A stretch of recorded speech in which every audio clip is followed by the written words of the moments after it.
Thank you very much for taking your time and for having us and for giving me the possibility to interview you for PIANO-FISCHER. And I thought at the beginning, let's go back in time.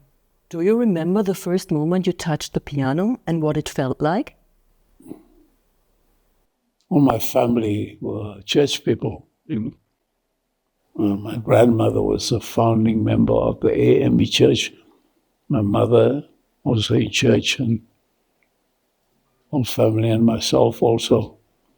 And the people who could afford a little broken up piano had one in the home.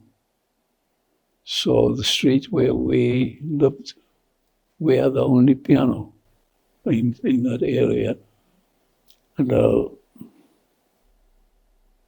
so I think I was about 5, 6 years of age. And I saw this thing standing there, and I took my index finger and pressed, and this beautiful sound came out.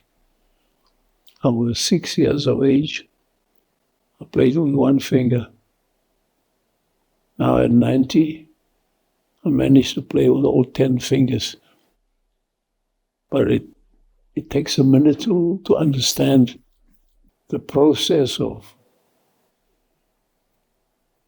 when I think of an idea, to strike the note and then to listen to the sound that comes back. So my grandmother then sent me to the local school teacher. In those years, the school teachers were the ones who had the best education, and also in terms of music, so they were the music teachers. So I went, and I was 6, 7 years of age. I then went to study with them. And I stayed with them until I was about 16. But around 7, 8, I started writing my own little songs.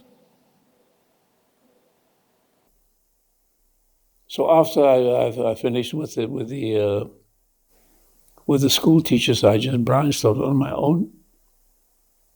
And I went to the local library, and I read everything in that library 3 times. I wiped them out and got recordings. And those years, it was still the 78. But there was, as even now in our areas, in our townships, there's always an abundance for music, with all genres. And because we live, especially Cape Town, for example, is a cosmopolitan port.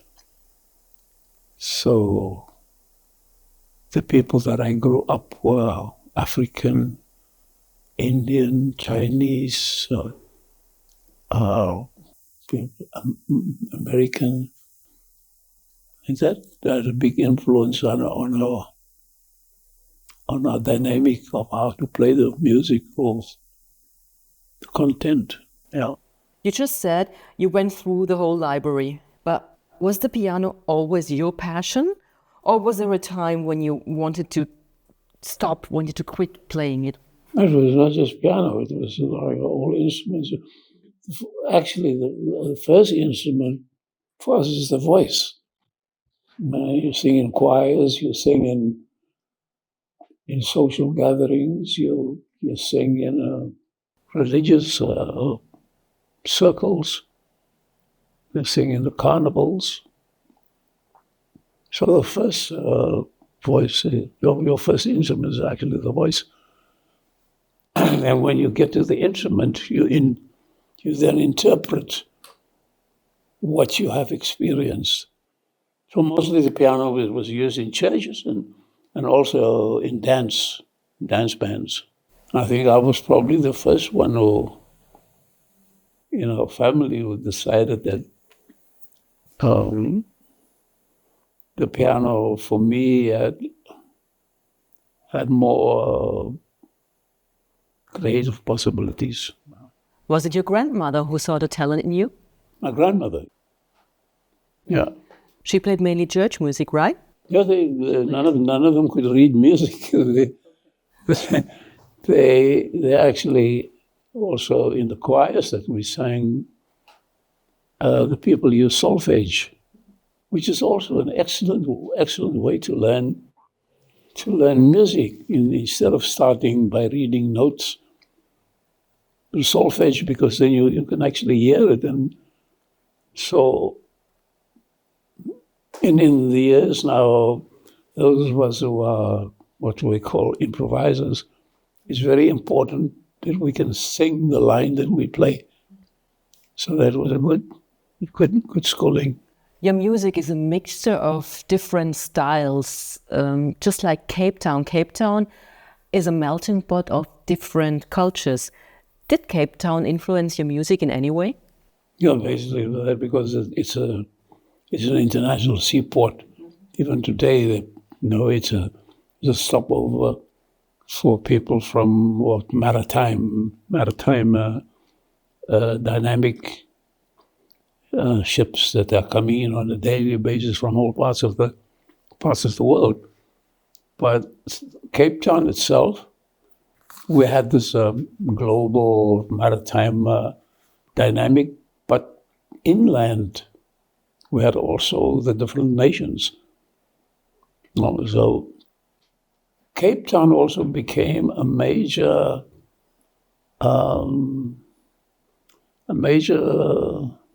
space where people from other parts of South Africa came, and people from all parts of Africa came.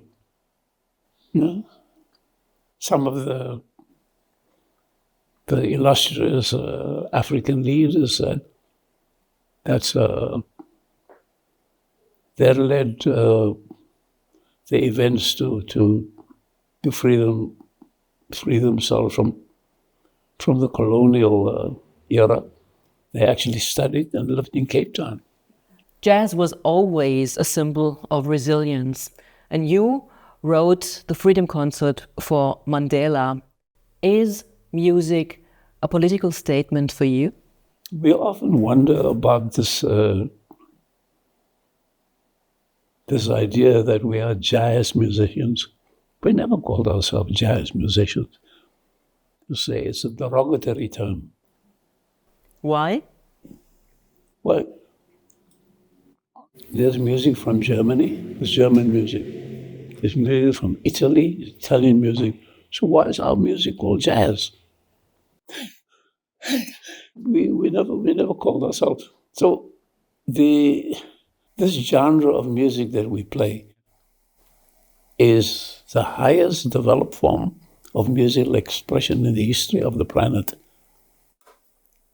And but it's sometimes not recognized. When I was a young man in Cape Town, I studied all world music, I saw classical music, Indian music, Indian ragas and talas, and Bach, Beethoven, Prokofiev. We know all of this music, but why should I play it?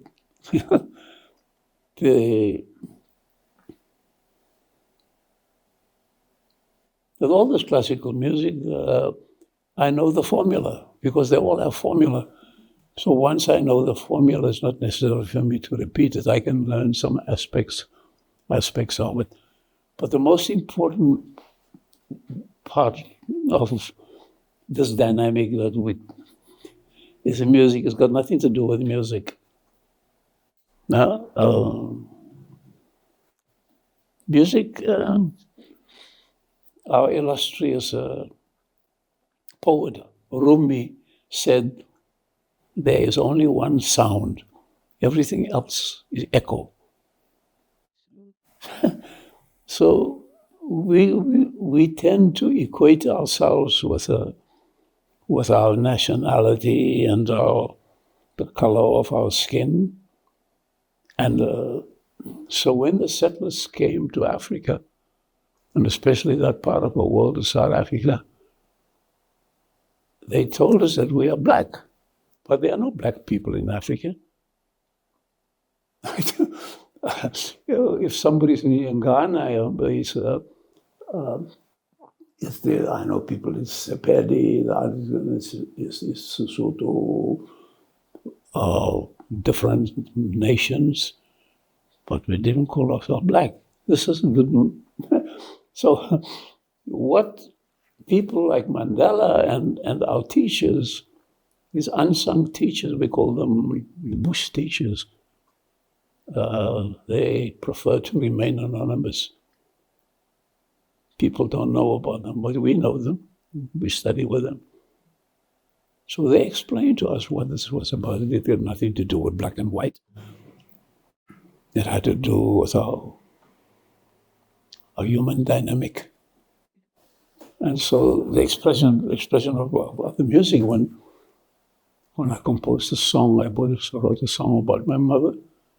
I wrote a song about my grandmother, about my friends, about places, about events.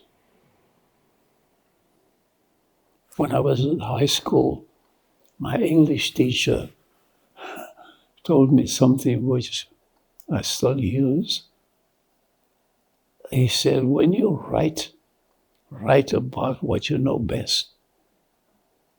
No, you don't write about something exotic. So what do I know best? I know my grandmother and my mother and my friends, or the good ones and also the bad ones, the gangsters. They're all inspiration for us. Man. You said you don't want to be an echo, but you met a lot of famous guys, for example, Duke Ellington or John Coltrane. You met Duke in Zurich, right? Yeah. Did these guys inspire you somehow? They are actually not, for us, not musicians. They are the wise people in the village. The wise old people in the village. So if you have a problem, you go to them to say so. But even before I met Ellington, I was studying his music, playing his music. But what I wanted to understand was these arrangements, because how he arranged for the band. And that was almost like something that was mystical. And so when I met with him, I spent a lot of time understanding what was his dynamic of writing for. So these are the subtleties that you learn from the masters. I remember, so in the big bands, for example, you had 2 alto saxophones, 2 altos, 2 tenors, and a baritone, right? So some of the guys managed to get one of those charts, these 5 horns, and they were practicing the whole day, but they couldn't get the dynamics. They were playing the notes, but they couldn't get the sound. So after hours and hours, they realized if the 2 altos and the 2 tenors, they play at a lower volume, and the baritone player just plays a shade louder. It creates this the overtones, right? Now, there's nobody can teach. No. So this is what the masters, we go to the masters to learn these, it's at a very, very, very high level. We are blessed, and they gave their time, because I think they realized that we were sincere. We were not just a bunch of hijackers. We really wanted to understand what they were doing. And now you are the master. You composed Manenburg is where it's happening. It's the unofficial hymn of the South African Congress. How do you feel about this? Okay. See, when we get to play our music in public, we're always being told, how we should play it and what we should play by people who don't know anything. So when you get into a recording studio, they always tell you what to play. You know, and the people have absolutely no knowledge of what we're doing. You know, but we bear it. And so in South Africa, for example, I write some music and then I get into the studio and I say, okay, I would like to record this. And they say to me, no, this is what you're going to play. And then we realize that the reason why they do it is because they do not have any idea of what this is about. So they pretend to know.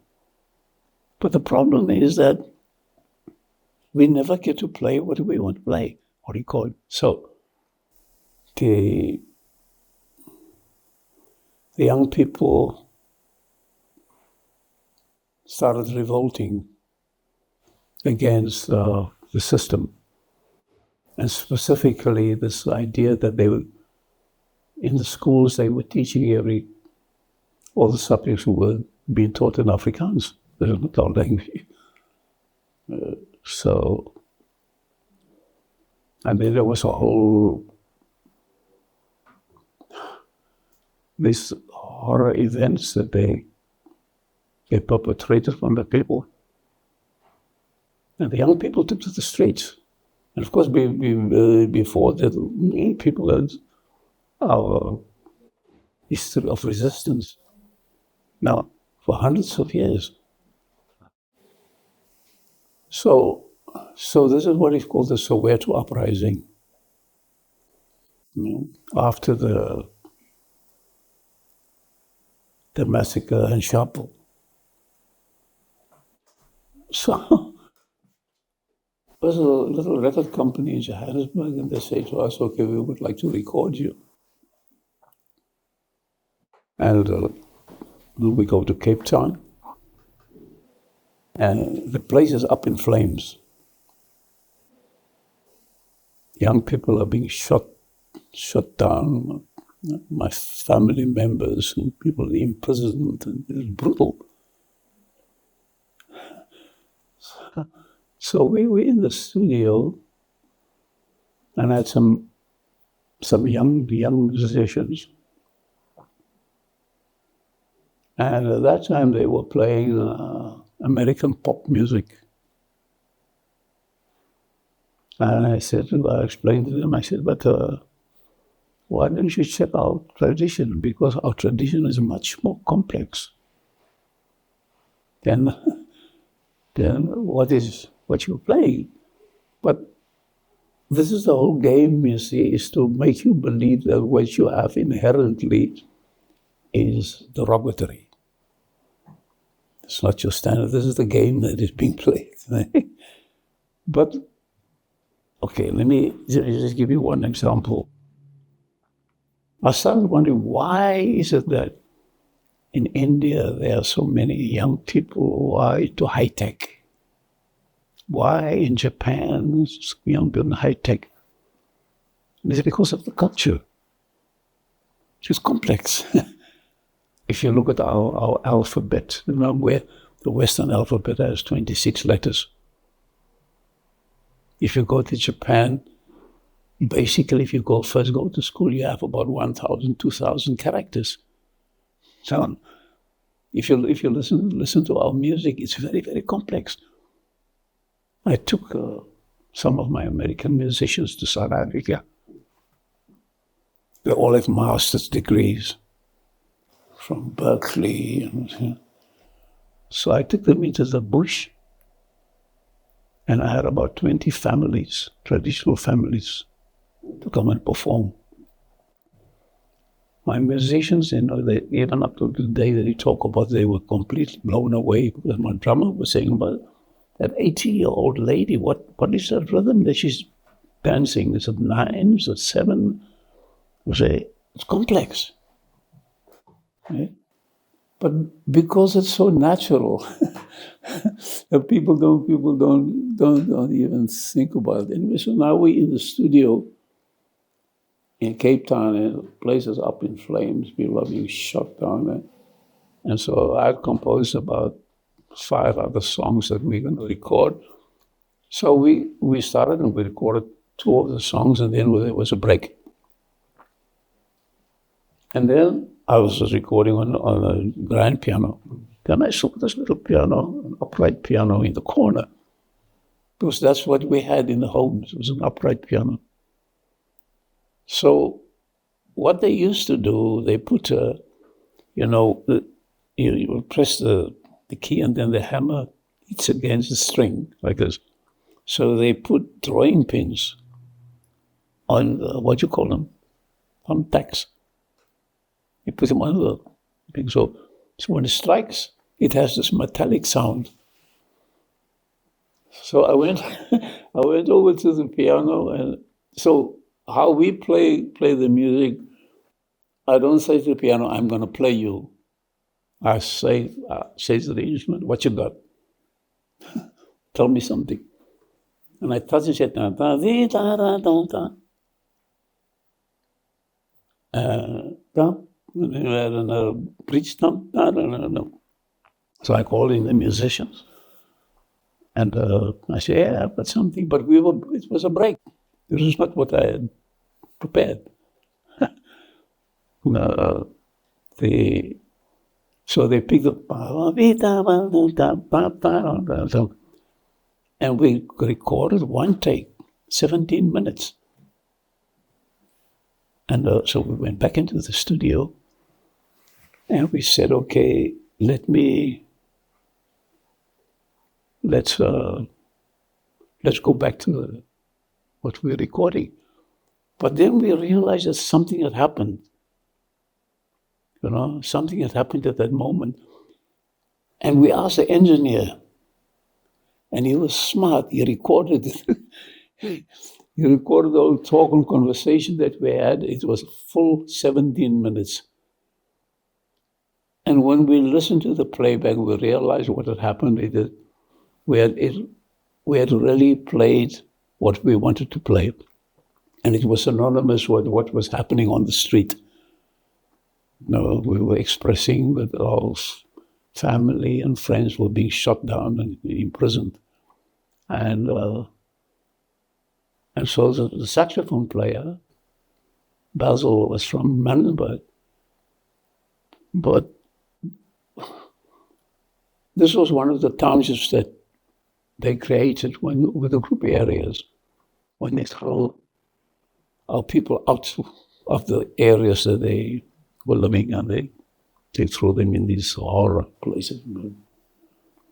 Anyway, when the thing was released, it was an unbelievable response from the people. People told us, we had so many stories that some of our friends told us that they were arrested, and when they were in the cells, they communicated with each other by da da bi ba da da ba. So, without our knowledge or without our intention, what happened was that we captured that moment, and so in some sense it became a national anthem at that time. We're blessed. Thank you for sharing this moving story with us. You just said something really, really nice. You said you go to the piano and say, tell me something. And tonight you're going to play one more time of Fazioli. What stories has the Fazioli told you so far? And an instrument where you play saxophone or flute. Right? That's why musicians, for example, saxophone players, I remember, John Coltrane. People went to work in the morning, he would be practicing. They come back and what he'd been, practicing on the way to the concert, to the gig. And when you got into his flat, you could hardly walk because there were mouthpieces all over the floor. He was experimenting to try different mouthpieces. So what you want from the instrument is the response. And it's not something technical. No, so you try to get the best technical possibility, but the response that you get from the instrument. So if you play saxophone, for example, you experiment with mouthpieces and the reed, and you get that response from the instrument. So I was in London years ago, and I wanted a practice room. And then somebody said to me, there's a practice room there with a fuzzy piano. I said, what's that? I went over to this practice room and I touched this instrument. I said, Manenburg. No, and that was fun. And then I met Paolo. So they invited me to the factory. And when I saw how this instrument is created, the technicalities that are involved in it, and also the wood that is being used, and so the instrument that Paolo, I said to Paolo, for the only piano is something. When I say it would give me something, it gives me that something, but it gives you many possibilities for me.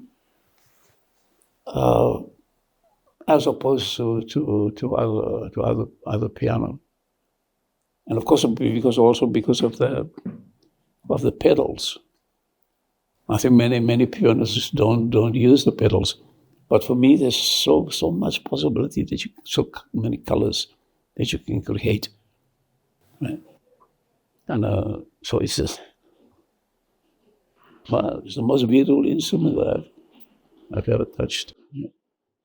I know exactly what you mean. I've been there as well. It's really, really amazing down there in Italy when you see how the piano is produced and so much love flows into the piano. It really, really comes from the heart.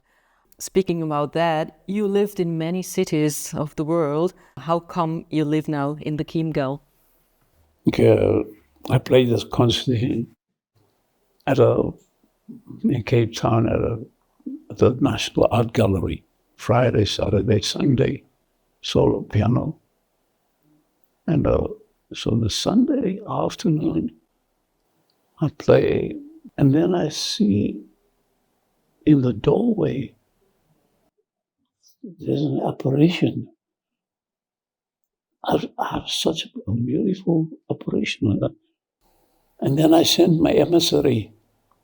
I said, please go and speak to this apparition. And he went and he brought this young lady. He brought this young lady to me, and now I'm in Usher. Thank you for answering this personal question. You compose film music as well, and there's a film about you. It's called Struggle for Love by Giro Capellari. It got a lot of awards. Is it any different to compose for films? Well, to tell you the truth, I never met such a bunch of idiots than film directors. The people who don't know what they're... Excuse me. There's no due respect. Because we're dealing with a... I see you've taken time. We just had a major disaster. It's been going on for years. A film company from the UK, they say they wanted to do my life story. I say, okay. So, what are you going to shoot? Are you going to tell my story, or are you going to create the story? So mostly they want to create a story. And the reason for that is because they do not want to admit that they don't know anything. So it ends up being some idiotic thing that they, like, we were in Cape Town and they wanted to, I said to them, film the Cape Town City Hall indoors, because that's my first concert that I ever played was in there. So they said, fine. but they wanted to film outdoors. I said, do you know what the cost is? Because I know about my friends who work with the city. It costs just to set that up because you have to block off the roads. You have to have security. It's about R500,000 just for that. Then they said, well, the reason they want to do it at night because they want to light up Table Mountain. So I said, but what's the Table Mountain got to do? That's an old story. I introduced them to tourism. And tourism said to them, why do you want to film Abdullah Ibrahim with Table Mountain? Because there's more to South Africa than Table Mountain. So they are in time warp, but they don't want to tell my story and say.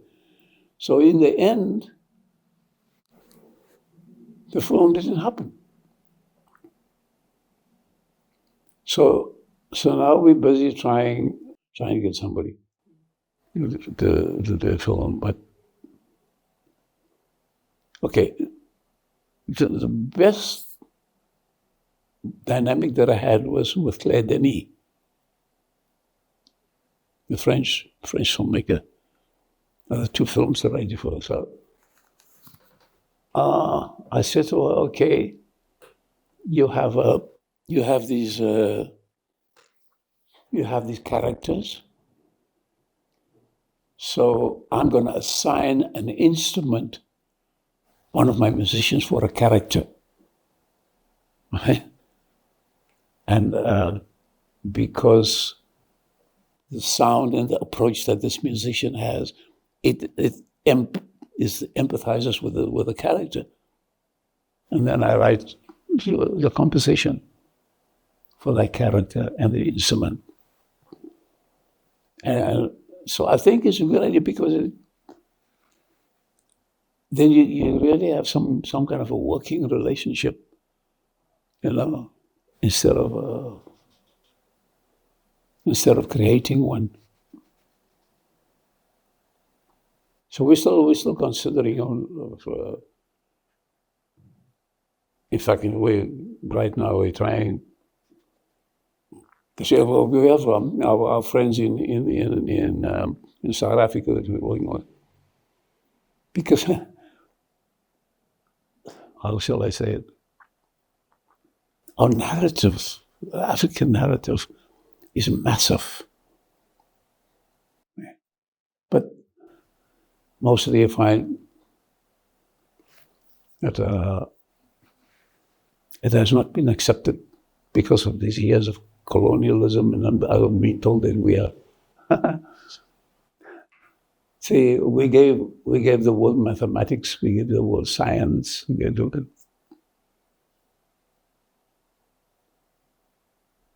our due. It's not being given. Let me give you one example of what we're dealing with, what I'm creating now.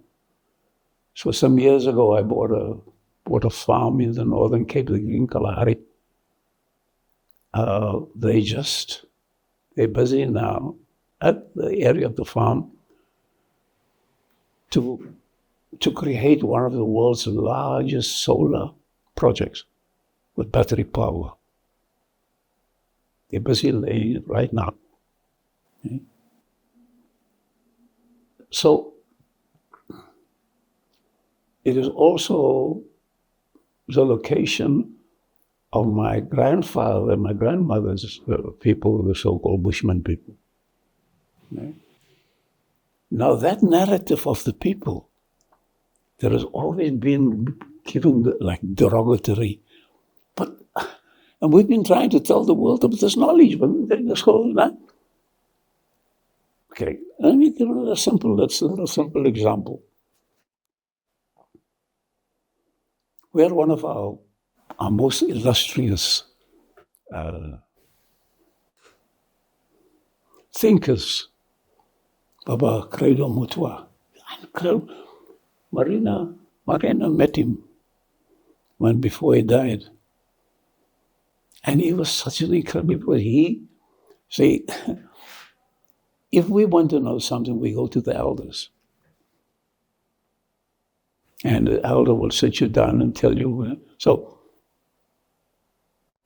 when I go to school, the first teacher I have tells me 1 + 1 is 2. Our first teacher is the master who says, this is 2. So that starts your life's journey, studying with the master to understand what 2 is. Now, 1 + 1 is 2. That is information. Studying with the master for years, this is knowledge. Okay? So, the Baba Credo Mutwa said to, okay, all of the things that he mentioned, and he said, not just one example. This is what we're working on with this project. Okay. Not far from the farm, there is a structure. It's called Adam's calendar. It is the oldest human-made structure on the planet. But we know it. We grow up with it. All our people and our medical doctors, and when they go for, well, this is where they do the project. So we grow up with this. When we grew up, we knew that Sirius has twin stars. We knew that. They discovered it now when the scientists got to Adam's calendar. So some of the students, they sit with Baba Credo, and you see in the mountains in South Africa, for example, you see on the rocks, there's like a scraping. We know this is from the Ice Age. So if you look at the scraping on the rock, you can imagine how long it took for the ice to pass there, right? So some of the students, they asked Baba Credo Mutwa, they said, but here near Adam's calendar, there's the scrapings on the rock, but is this the Ice Age? And he said, no, they are ships. Okay?